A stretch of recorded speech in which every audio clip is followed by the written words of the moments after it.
એને કાંઈ દવા. બોલો શું નામ છે? હંસાબેન. શું તકલીફ હતી? આ ખંભો દુખતો હતો ને પગના આંગળા દુખતા. પગના આંગળા ને તળિયા. આ તળિયા દુખતા હતા અને ઉપરનો ભાગ દુખતો હતો. ઉપરનો હા ચા એમ. તો હવે કેમ છે? હવે સારું છે. બરોબર છે. તમને શું થતું હતું? ફ્રોઝન શોલ્ડર તો ફ્રોઝન શોલ્ડરમાં ડૉક્ટરને વાર લાગે તો અહીં ડૉક્ટરને કેટલી વાર લાગી? 2 મિનિટ થઈ. હા સારું થઈ ગયું હવે જુઓ Complete જઈ જો. કમ્પ્લીટ છે એકદમ. હા ભાઈ કમ્પ્લીટ થઈ ગયા જો દાંત કાઢે મજામાં આવી ગયા જો.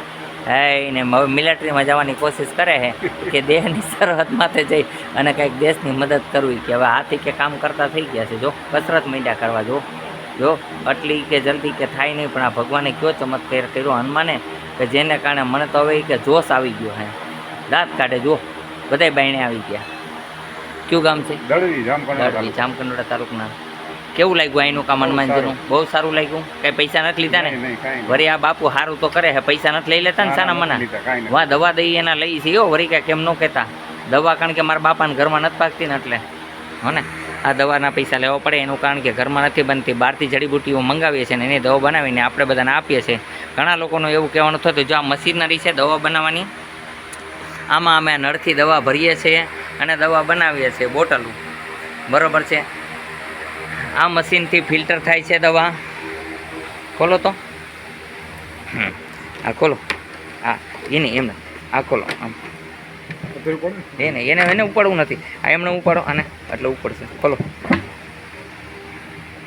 આ દવા આની અંદર દવા બનાવીએ છીએ આની અંદર આ મશીનરી છે એનાથી ફિલ્ટર થાય છે અને જુઓ આ દવાની આ ભાઈ સુગંધ લીધી હોય તો આ પૂછો કેવી દવા છે? આખું ખુલે છે એટલી બધી તેજ છે કે આખું પણ ખોલી ન શકે એટલી તેજ છે એટલે અમે કોઈને દેખાડતા નથી કે આવી રીતના અમે દવા બનાવીએ છીએ. હું જાતે પોતે જ દવા બનાવું છું બીજા કોઈને નથી લઈ જતો કારણ કે કોઈને શરીરની અંદર નુકસાની ન થાય એટલે. ઘણા લોકોનું કહેવાનું હોય છે કે કદાચ બાપુ બહારથી લઈને દવા વેચી નાખતા હશે તો બહાર ક્યાંય મળતી નથી તમ તાર જોવાની છૂટ છે.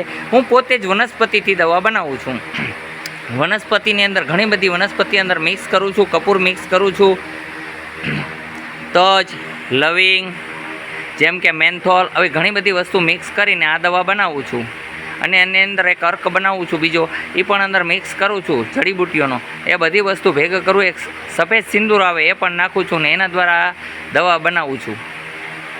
એટલે આ દવાથી માણસને ઘણા બધા ફાયદા થાય છે જેમ કે મોઢામાં દુખતું હોય ગળામાં દુખતું હોય હાથ પગના દુખાવો હોય ચિકનગુનિયા ગમે હોય બરાબર છે અથવા માથું દુખતું હોય તો ઘણા બધા રોગની અંદર આ દવા રાહત કરે છે. બોલો જય હનુમાન. આયાઓ માટે આટકોટથી ગરણીથી થોરખાન રોડ ઉપર આદેશ આશ્રમ આવેલો છે. અહીંયા આવવાનો સમય છે સવારે 9 થી 12 સાંજે 4 થી 6. આદેશ સમસ્ત સંતોને મારા પ્રણામ. આદેશ કોટી વાર પ્રણામ કરું છું. આદેશ.